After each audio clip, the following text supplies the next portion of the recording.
اے پیغمبر، لوگ تم سے یتیم عورتوں کے بارے میں فتویٰ طلب کرتے ہیں، کہہ دو کہ اللہ تم کو ان کے ساتھ نکاح کرنے کے معاملے میں اجازت دیتا ہے، اور جو حکم اس کتاب میں پہلے دیا گیا ہے وہ ان یتیم عورتوں کے بارے میں ہے جن کو تم ان کا حق تو دیتے نہیں اور خواہش رکھتے ہو کہ ان کے ساتھ نکاح کر لو، اور نیز بیچارے بے کس بچوں کے بارے میں،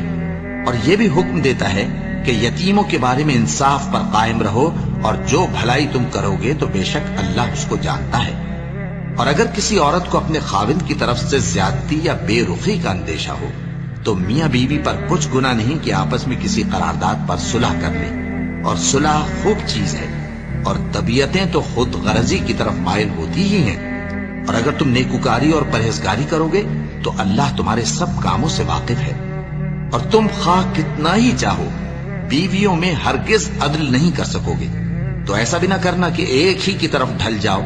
اور دوسری کو ایسی حالت میں چھوڑ دو کہ گویا ادھر میں لٹک رہی ہے، اور اگر آپس میں مصالحت کر لو اور پرہیزگاری کرو تو اللہ بخشنے والا ہے، بڑا مہربان ہے۔ اور اگر میاں بیوی ایک دوسرے سے جدا ہو جائیں تو اللہ ہر ایک کو اپنی وسعت سے غنی کر دے گا، اور اللہ کشائش والا ہے، حکمت والا ہے۔ اور جو کچھ آسمانوں میں اور جو کچھ زمین میں ہے سب اللہ ہی کا ہے۔ اور جن لوگوں کو تم سے پہلے کتاب دی گئی تھی ان کو بھی، اور اے نبی تم کو بھی، ہم نے حکم تاکیدی کیا ہے کہ اللہ سے ڈرتے رہو، اور اگر تم لوگ کفر کرو گے تو سمجھ رکھو کہ جو کچھ آسمانوں میں اور جو کچھ زمین میں ہے سب اللہ ہی کا ہے، اور اللہ بے نیاز ہے، لائق حمد و ثنا ہے۔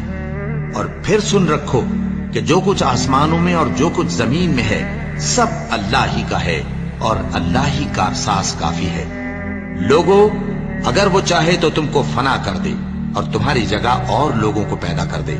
اور اللہ اس بات پر پوری طرح قادر ہے۔ جو شخص دنیا ہی کے ثواب کا طالب ہو تو اسے معلوم ہو کہ اللہ کے پاس دنیا اور آخرت دونوں کا ثواب موجود ہے، اور اللہ سنتا ہے، دیکھتا ہے۔